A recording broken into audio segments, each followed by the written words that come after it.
Ok, vamos a comenzar otra vez. Esta vez espero que me salga más natural.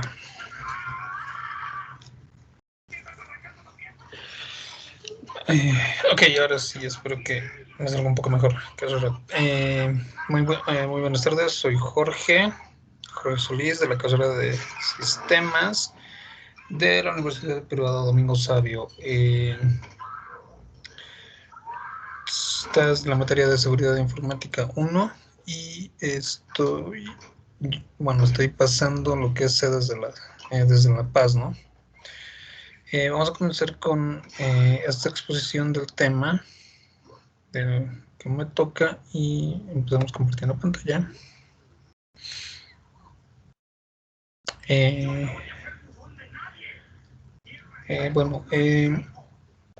La seguridad informática. En este punto vamos a tocar puntos de seguridad informática, de planes de mantenimiento. Vamos a localizar ciertos datos y vamos a hacer lo que es una referencia. En realidad son laboratorios lo que se están haciendo, que los vamos a explicar, los vamos a ir explicando paso a paso, ¿no? Lo importante, también vamos a dar algunos conceptos básicos de seguridad informática y, ok, ya está comenzando. De acuerdo, vamos a minimizar todo esto. Vamos a minimizar igual. Y esto vamos a minimizar. De acuerdo. ¿No? Ok. Vamos a minimizar esto. Y vamos con... Bueno, acá tenemos una pequeña presentación. Vamos con la presentación. De acuerdo, perfecto. Lo que es implementación de medidas de seguridad. Mi nombre, como lo digo, soy Jorge Solís, de la carrera de Ingeniería de Sistemas. Estoy en octavo semestre. Bueno, la materia que estoy llevando es octavo semestre, pero en realidad estoy en noveno semestre. Y soy de la sede de La Paz, ¿no? ¿Qué entendemos por seguridad informática? La seguridad informática también es conocida como ciberseguridad o seguridad de tecnología de información. Esta área está relacionada con la informática y la telemática, que se enfoca en la protección de las infraestructuras computacionales y de todo lo vinculado con las mismas. Estamos hablando de cuentas de correo electrónico, bases de datos, páginas web, ¿no? Eh, Especialmente la información contenida en una computadora y a través de redes de computación. Al hablar de redes de computación estamos hablando de empresas, estamos hablando de empresas, por ejemplo, que cuentan con grandes redes de comunicación. Puede ser ejemplo con que tengan correos institucionales, ¿no? La seguridad se encarga de proteger toda la información valiosa de la empresa, de una empresa o una multinacional, ¿no? La seguridad informática también se refiere a la práctica de prevenir los ataques maliciosos a las computadoras, a los servidores, a los dispositivos móviles, estaríamos hablando de un teléfono, una computadora portátil, a los sistemas electrónicos, a las redes, a los datos como tal, ¿no? Para entender esto, los conceptos de seguridad informática son tres conceptos fundamentales que se basan en la confidencialidad, en la integridad y en la disponibilidad. La información solo debe ser vista y utilizada por las personas autorizadas para tener acceso a ella. No pueden involucrar terceros en esta ocasión. Por ejemplo, daríamos un ejemplo como el hecho de tener de utilizar una tarjeta de crédito para acceder a un cajero y sacar dinero. Esa información solamente la tendrías tú, solamente la tendría el propietario y no otra persona, ¿no? En el caso de la integridad es prevenir e identificar cualquier cambio de la información por un usuario no autorizado y los usuarios que lo lleguen a realizar deben ser rastreados. Lo mismo que decimos, ¿no? En el caso de los cajeros automáticos solamente puede ser utilizado por una persona y acceder a una sola cuenta, ¿no? En este caso, la empresa como tal debería brindar esa oportunidad, y si hubiera el caso de que ésta se hubiera sido vulnerada, pues bueno, se tiene que rastrear a aquellos que hayan vulnerado este servicio. Y la disponibilidad de la información debe estar disponible cuando los usuarios autorizados la necesiten. Por ejemplo, entraron que los cajeros automáticos tengan toda la información en las pantallas para que tú sepas, ¿no? Bueno, incluso creo que lo tienen, ¿no? Que tú metes tu tarjeta y te dice paso por paso cómo acceder a tu cuenta, si te has equivocado, incluso si, si te equivocaras de contraseña. Hay muchos cajeros que expulsan tu tarjeta, y en otros casos, si vuelves a iniciar y vuelves a equivocarte con la contraseña, estos los detienen, ¿no? También las tarjetas son detenidas y si existe algún, qué sé yo, si fuera una tarjeta extraña, o bueno, en el caso de que ya estuviera caducada la tarjeta, también se la retiene para que vayas directamente a sacar una nueva al banco. Bueno, volviendo a este tema de la disponibilidad de tiempo, existen números telefónicos gratuitos que aparecen en las tarjetas, están disponibles las 24 horas del día, ¿no? Son 24/7. Si tuvieras perdido tu tarjeta, puedes comunicarte a estos números, eh, das tus datos y tu tarjeta queda automáticamente cancelada, ¿no? Eh, los objetivos de la seguridad informática, estamos hablando de la infraestructura computacional, que es una parte fundamental para el almacenamiento y gestión de la información, así como para el funcionamiento de la misma organización. La función de la seguridad informática en esta área es velar por los equipos, por los equipos o sea, bueno, que los equipos funcionen, ¿no? Bueno, aquí no solamente estamos hablando de aquí estaríamos hablando de todo lo que es la infraestructura computacional. Estaríamos hablando de que las computadoras estén bien adecuadas, que estén bien organizadas, eh, ¿no? Que el cableado mismo esté ordenado, ¿no? Que en caso de que existiera un robo o algo por el estilo, eh, que este pudiera ser mencionado, ¿no? De eso se encarga el Departamento de Seguridad Informática. Por ejemplo, si hubiera un corte de luz, tuviera tuviera que tener un respaldo, como por ejemplo un respaldo de datos, si se cortaron una manera de recuperar la información que estaban los usuarios en las computadoras en ese momento. También que el corte de luz no afecta a los equipos, de todo. Esa es una de las partes de lo que hace la seguridad informática, ¿no? Que también es una parte muy importante. En el caso de los usuarios, que son las personas que utilizan la estructura tecnológica, la zona de comunicaciones y que gestionan la información, estos deben protegerse, deben ser protegidos en el sistema, para que el uso por parte de ellos no pueda no pueda llegar a ser vulnerado.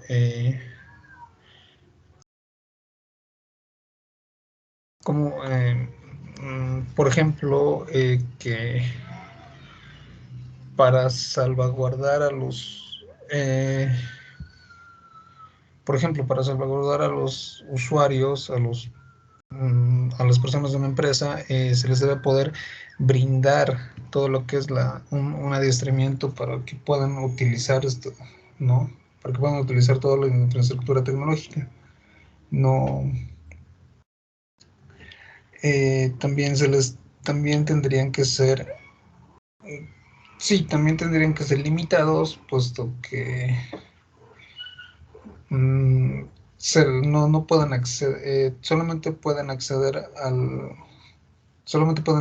a la información necesaria para sus áreas, ¿no? Esto se refiere en tanto proteger a los usuarios, no solo para las mismas empresas, sino también para ellos mismos, para que no cometan errores que puedan perjudicar a otras áreas, ¿no? Y la información está, que es que es el principal activo, utiliza una infraestructura computacional que es utilizada para los usuarios, ¿no? O sea, toda la información pertinente de la empresa, todos los backups, ¿no? En lo que es en la ingeniería social, nos volvemos a la práctica para obtener información condicional a través de la manipulación de usuarios legítimos. No se puede equivocar lo que es el jefe como tal de la información, el dueño de la información y aquellos que utilizan la información, ¿no? Son cosas completamente diferentes. Un empleado no es dueño de la información de la empresa. Un empleado hace uso de la información para realizar su trabajo. En tanto, el dueño de la empresa es jefe y dueño absoluto de la información que tiene la empresa. Y esto mismo sucede en el caso, por ejemplo, de un despido. En el caso de un despido se puede llegar a decir que el empleado no puede quedarse con información de la empresa, ¿no? Esto sucede mucho, bueno, como una anécdota, cuando antes yo trabajaba en un instituto, manejábamos mucho lo que era, manejábamos proyectos de cursos de especializaciones, ¿no?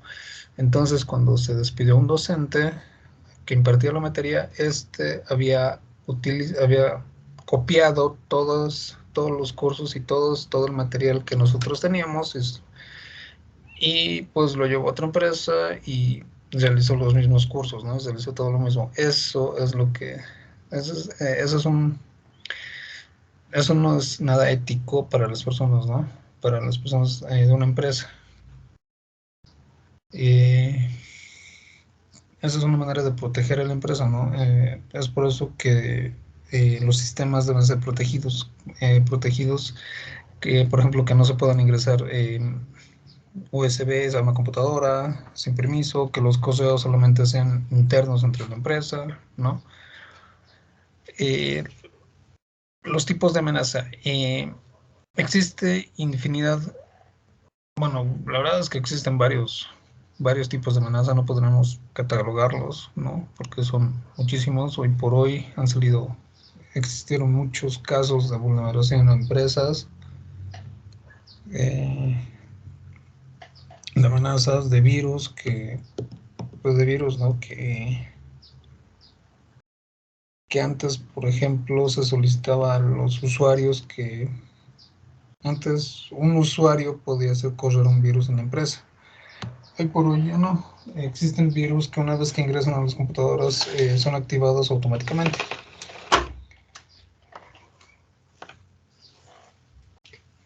¿No? Bueno, pero un poquito para entender lo que es esto de las amenazas, existen lo que son las amenazas catalogadas, lo que son como amenazas internas, que son que existen dentro de la empresa, ¿no? Por ejemplo, si es por usuarios o personal técnico que conoce la red y saben cómo es su funcionamiento, ubicación de la información, datos e intereses. Es como el caso de que les contaba anteriormente, ¿no? Del docente que fue despedido, ¿no?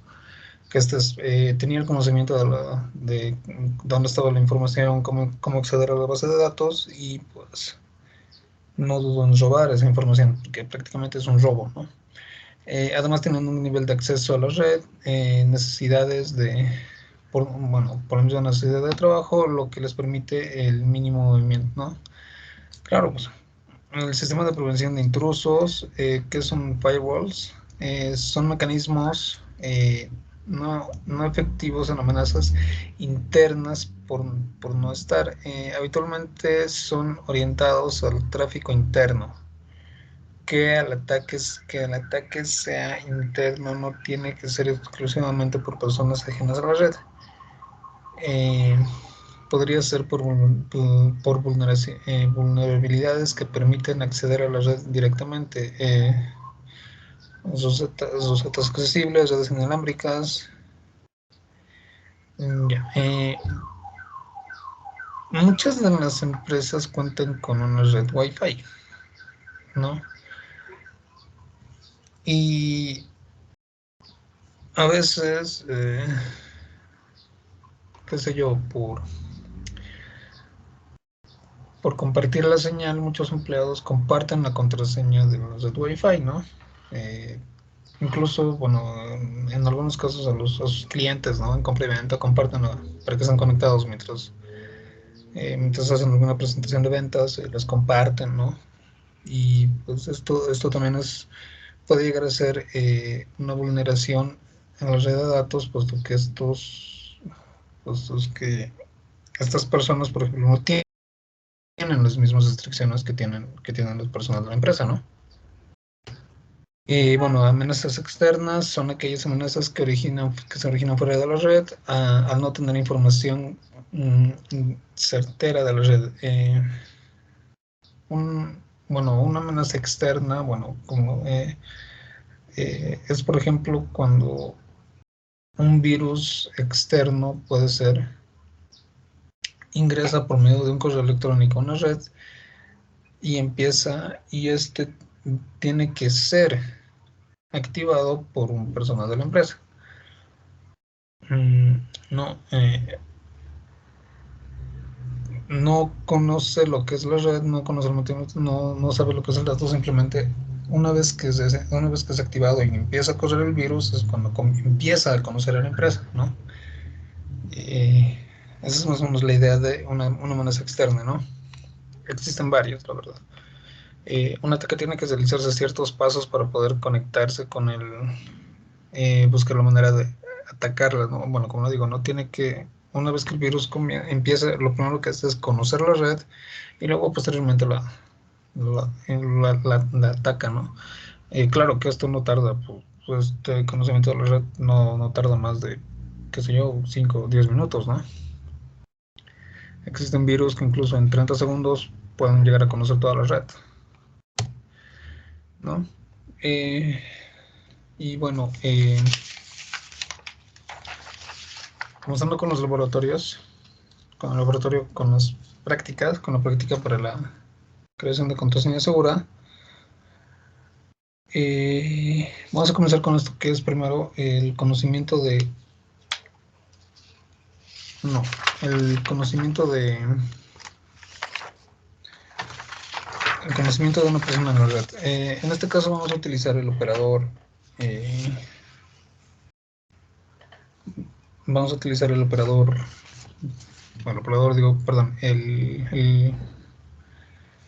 el buscador de Opera. Ese va a ser nuestro buscador de red, que está conectado a la red, ¿no? Y primero vamos a comenzar poniendo el nombre, ¿no? En este caso estoy utilizando mi nombre, obviamente. Y pues como ven acá,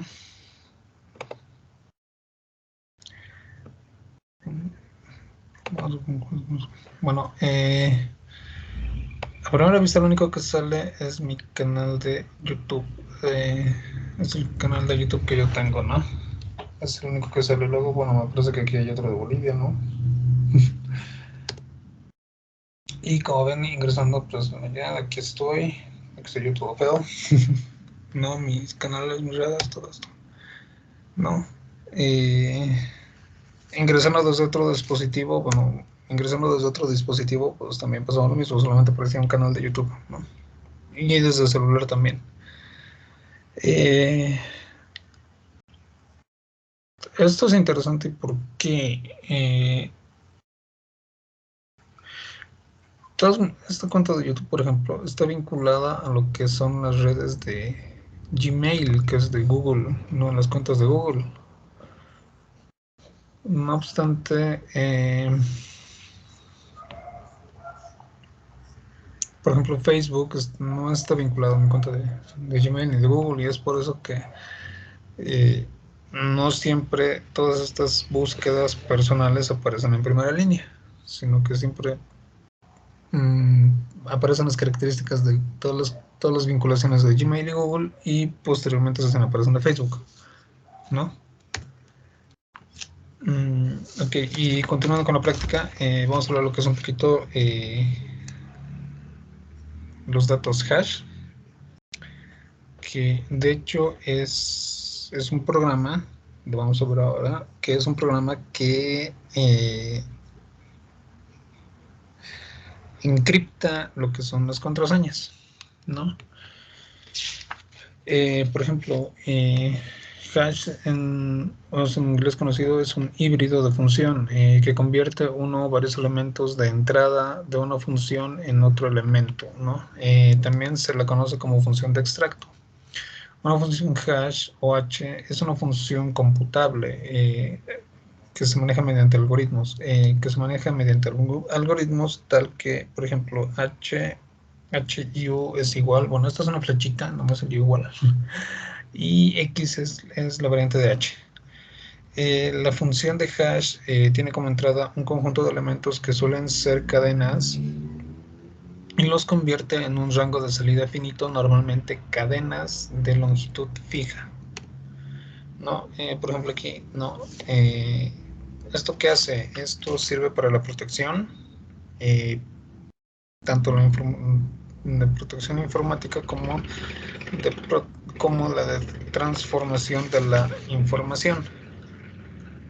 Por ejemplo, zorro, una vez que se le actualiza la función hash, se llega a cifrar, ¿no? DFCPD334, ¿no? Mediante el zorro rojo, cosa a través del hielo, lo mismo, ¿no? ¿Cuál es la característica de esto? Que muchas de las encriptaciones, sobre todo en el caso de las contraseñas, llegan a tener la misma longitud. No, por ejemplo, acá creamos, yo aquí con mis Avengers, ¿no? Bueno, acá creamos un archivo de edición de formato, un archivo de bloc de notas, ¿no? Pues cualquier maquinita, ¿no? La carga es de tantos, ¿no? Se guardó como un archivo hash y empezamos a coser lo que es el programa, ¿no? Igual de todos modos lo tengo acá. Bueno, esta es una función para la cadena de caracteres de contraseñas, ¿no? Acá ya está corriendo. Y aquí está ya la información encriptada. La información que está en el blog, bueno, ¿qué es lo que hicimos? Creamos el blog de notas, lo guardamos como un archivo TXT, y este programa descargamos el programa hashcall, lo instalamos, luego procedimos a lo que es el data de la información, a buscar el archivo TXT, ¿no? Que se encuentra acá. Lo corrimos y fue encriptado, ¿no? Aquí está. Luego hicimos una pequeña variante y aquí están las variantes, ¿no? Fue una nueva encriptación. Y acá podemos ver todo lo que son las otras encriptaciones en diferentes longitudes, ¿no? Este programa de hash es más utilizado para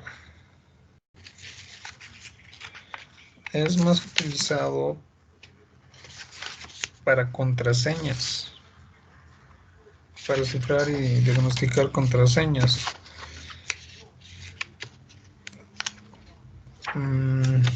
¿Por qué? Porque surge lo que es la cadena de caracteres,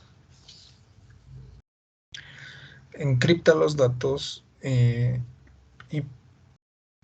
le da lo que es protección a la contraseña, ¿no? También existen funciones como las de que sean encriptados diariamente, mensualmente, semanalmente, ¿no? como digo, transforma la información en otros caracteres.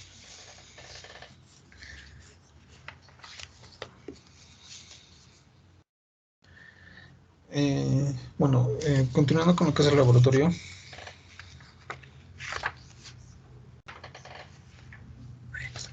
Bueno, continuando con lo que es el laboratorio.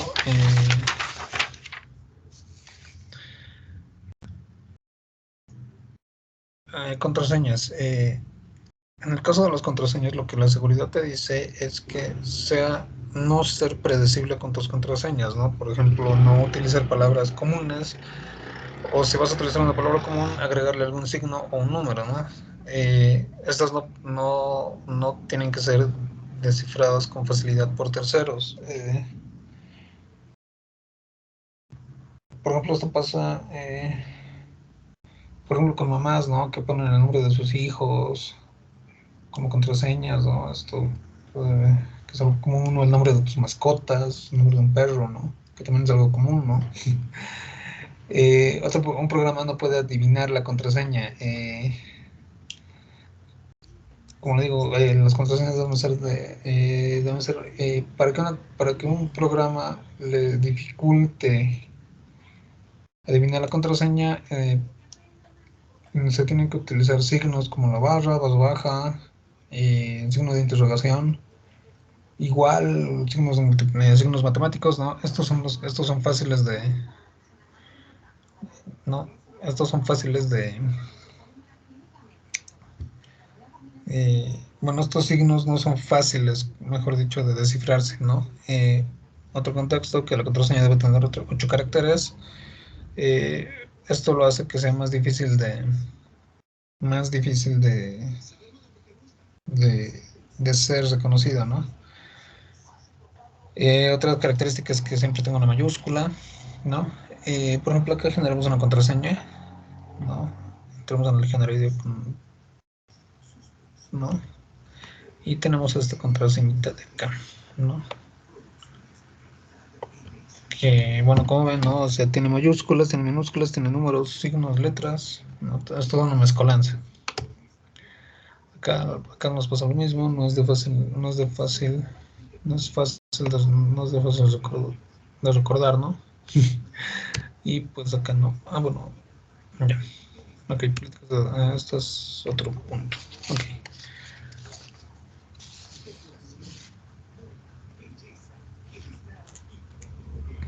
Por ejemplo, eh, una de las cosas en las contraseñas que no se reconoce con facilidad es el espacio, puesto que los programas que corren no reconocen el espacio como tal, porque es un vacío, ¿no? Aunque la contraseña puede estar bien, para ser descifradas, no, puesto que los programas no reconocen a los vacíos. Ok, para continuar con el laboratorio, ¿qué es en este caso, en las políticas de datos de las redes sociales, de nuestras redes sociales, yo estoy utilizando las de Facebook.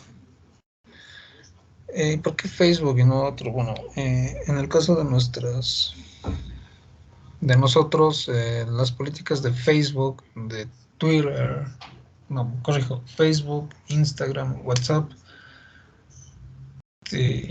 son casi las mismas. Incluso TikTok tiene las mismas políticas de seguridad.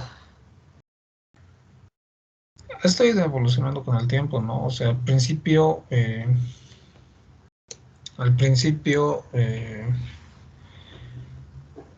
por ejemplo, Facebook no tenía lo que era no tenía lo que era esta seguridad, ¿no? Esta política, por ejemplo, de subir desnudos, de subir pornografía, se decía libremente, ¿no? Y para esto, ¿no? El contenido no era revisado y simplemente, pues, ya era subido y listo, ¿no? Hoy lo siguen haciendo, pero es más difícil. No, por ejemplo, en la política de datos, es la política que describe la información que tenemos para respaldar a Facebook, ¿no? Es Facebook, Instagram, Messenger, así como otros productos y funciones que ofrecen Facebook. Estamos hablando de productos y venta, ¿no? Puedo obtener herramientas e información adicional de la configuración de Facebook, tanto como la configuración de Instagram, ¿no? Por ejemplo, aquí, la información y el contenido que nos proporciona, que el usuario proporciona es la recopilación del contenido, las comunicaciones y otros datos proporcionados cuando usan nuestros productos. Aquí estamos hablando de un servicio, ¿no? Por ejemplo, cuando se registra para crear una cuenta, creas o compartes contenido y envías mensajes a otras personas o te comunicas con ellas. Esto puede incluir información en el contenido o sobre él que proporcionas, como los metadatos, ¿no? La ubicación de una foto, la fecha, la creación de un archivo, también pueden incluir lo que es el contenido a través de las redes, a través de las promocionales, a través de la opción compartir. La cámara, estamos hablando de los de los en vivos, de los live. Toda esta, de cierto modo, todo este carácter es enviado y tú sabes, como por decir, todo esto se comparte con tu consentimiento, ¿no? Por ejemplo, en este caso de los anunciantes, los desarrolladores de apps, a todos nos llega publicidad de apps, ¿no? Esto sí se puede enviar, sí tienen el permiso de enviar todo esto que es información por medio de las herramientas empresariales de Facebook, pero esto tiene un costo. Que usan nuestros plugins sociales, como el botón de me gusta, el inicio de la sesión de Facebook, nuestras apps, Pixel, Facebook. Estos socios brindan información sobre las actividades que se realizan fuera de Facebook, incluidos datos sobre los dispositivos que se utilizan. Por ejemplo, existen las estadísticas de Facebook que puedes obtener si haces mediante una transacción, por ejemplo,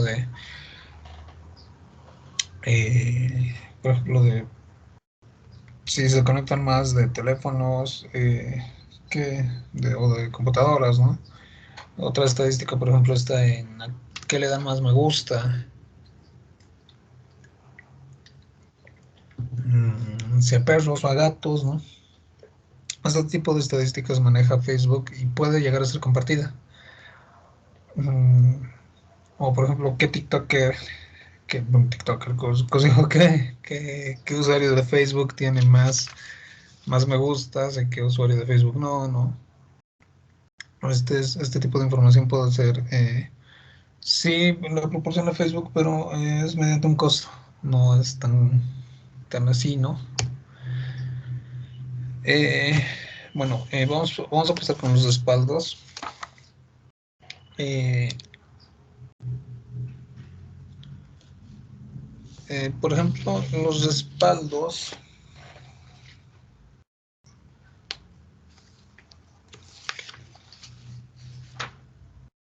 por ejemplo, lo que son los respaldos en datos, almacenamientos externos. Aquí estaríamos hablando, primero, si estamos hablando de un almacenamiento externo, estamos hablando de una USB, ¿no? Donde guarda estos datos. También está catalogado como un celular o, o algún disco duro extraíble, ¿no? Pero ahora pero en este punto es importante que es la recuperación de datos en la nube, ¿no? El respaldo en la nube es un servicio mediante el cual los datos de las aplicaciones y los servicios de una empresa se respaldan y almacenan en un servidor remoto. Las empresas deciden cargar sus respaldos en la nube para mantener los archivos y datos disponibles en el momento de un caso en el que el sistema falle o que ocurra un corte de energía o de un desastre natural. El sistema el, el respaldo en la nube para empresas funciona mediante la copia y el almacenamiento de los archivos en un servidor de otro servidor que se encuentra en una ubicación física diferente. Las empresas pueden respaldar algunos o todos los archivos del servidor, dependiendo de su preferencia. Por ejemplo, Gmail es una cuenta de respaldo en la nube.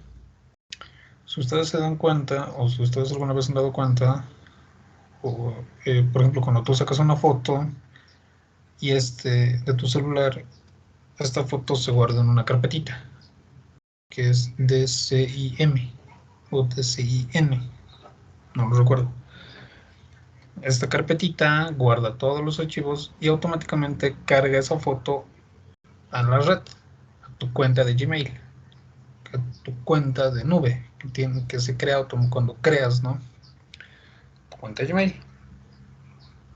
Entonces, si tú sufres de algún robo, si te roban tu celular o se daña y se rompe y ya no funciona más, simplemente lo que haces es desde tu teléfono o desde una computadora, ingresas a tu cuenta, ingresas a la parte donde dice fotos y pues ahí te aparecen todas las fotos que hayas guardado y que se hayan guardado en esa carpetita, ¿no?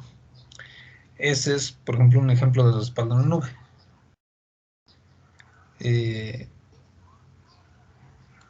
Este tipo de respaldos lo utilizan más las empresas, ¿no?, como se dicen, mediante las páginas web que utilizan, mediante los servidores mediante los accesos a servidores locales, los localhost, ¿no? Justamente para esto, para evitar pérdida de información, ¿no? Por ejemplo, ¿por qué se usa el respaldo de la nube? Es la protección y datos de aplicaciones, ¿no? Como les explico, las recuperaciones rápidas de datos. Cuando tienes una aplicación rápida de datos es que no esperas mucho tiempo, ¿no?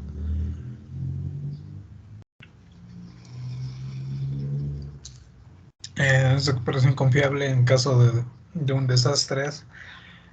Claro que es confiable porque esa información solamente la puedes acceder tú y solamente tú la manejas, ¿no?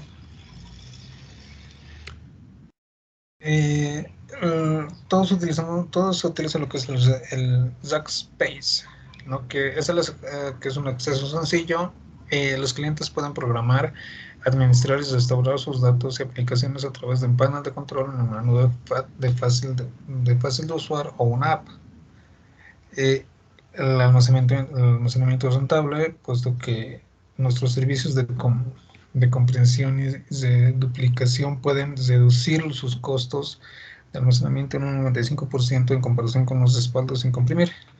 O sea, quiere decir que estos respaldos pueden llegar a ser comprimidos. Corrijo, no necesariamente tienen que ser comprimidos, ¿no? Para reducir aún más los costos generales de almacenamiento, todos los respaldos que se asignan al primero se consideran incrementables. Bueno, esta parte que se refiere, digamos, por ejemplo, que tú tienes un límite de almacenamiento. Por ejemplo, digamos que tienes 5 GB de almacenamiento, ¿no? Una vez que llegas a tus 5 GB, que completas tus 5 GB de almacenamiento, y si quieres más, ampliar tus 5 GB, pues esto te va a generar un costo adicional a tus 5 GB, ¿no? Obvio que estas empresas no se manejan por gigas, se manejan por, ¿qué es? Terras, ¿no? Son almacenamientos grandes, ¿no? Es solamente un ejemplo que estoy dando.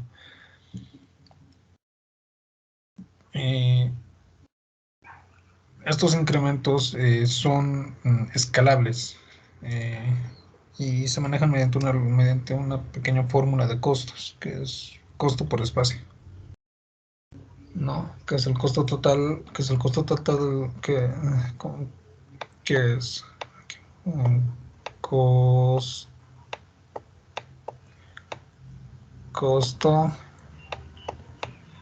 por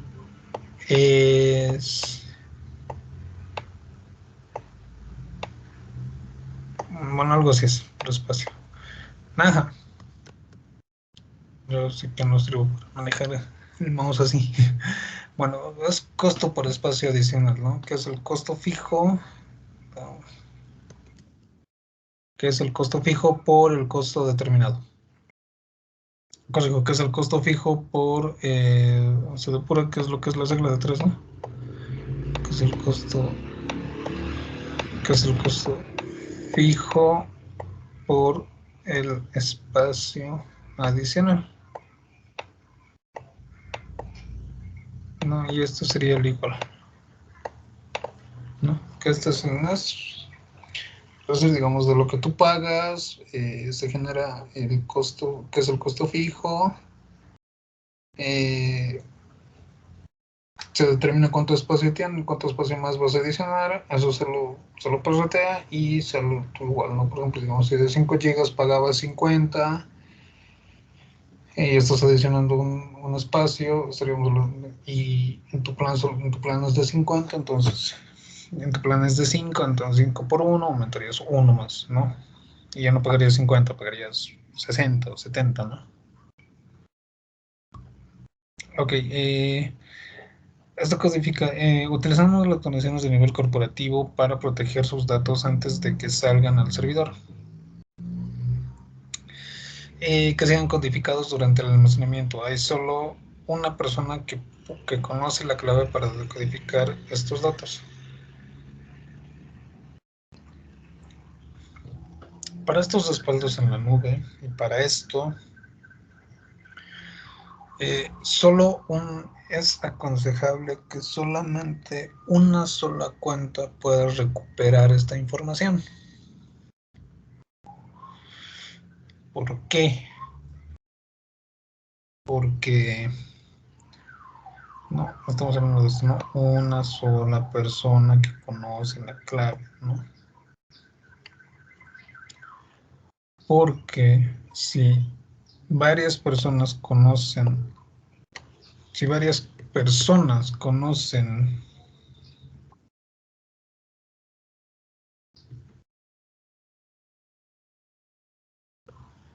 si varias personas conocieran la contraseña, entonces pudieran recuperar los datos que no son requeridos, ¿no? Y ahí se podría hacer lo que es un robo de información, ¿no? Entonces es aconsejable que una sola persona conozca la clave para poder recuperar estos backups de la nube, ¿no? Por ejemplo, recuperación confiable. Todos los respaldos a nivel de archivos se guardan en 3 discos de almacenamiento diferentes, ya sea con nodos de ubicación o con ubicaciones distintas y con fuentes de energías dotables. Una computadora portátil, por ejemplo, con la batería cargada, otro respaldo en la nube, ¿no? Y en un teléfono, ¿no? Eso puede ser un ejemplo, ¿no? Y las opciones de respaldo son dedicadas si se quiere restaurar un sistema interno o archivos de carpetas específicos en un periodo específico de tiempo, restaurar datos en otros servidores, ¿no? Y pues bueno, gracias por su queridísima atención. Y bueno,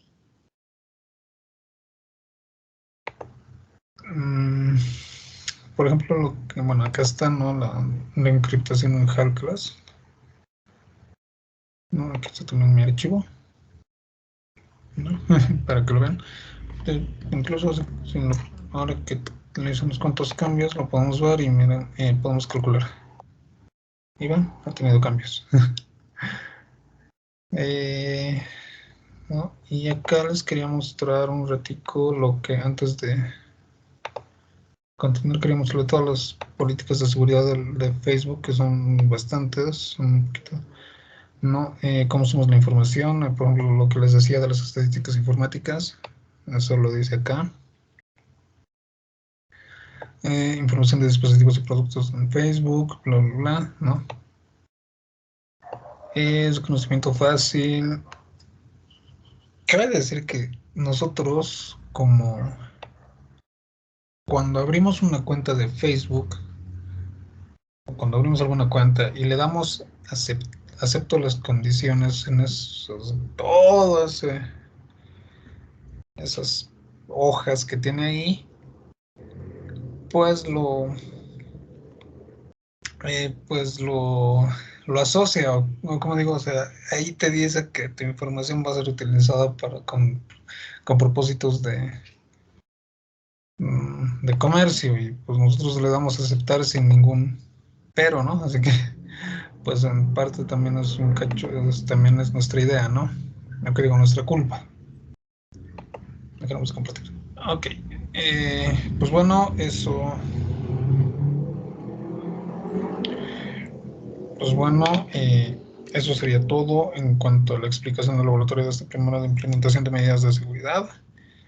Espero que le haya gustado y espero que esté bien. Yo me despido esperando que no, esta luz me da mucho mi cara. Ok. Yo me despido esperando que haya salido todo bien. Y hasta luego.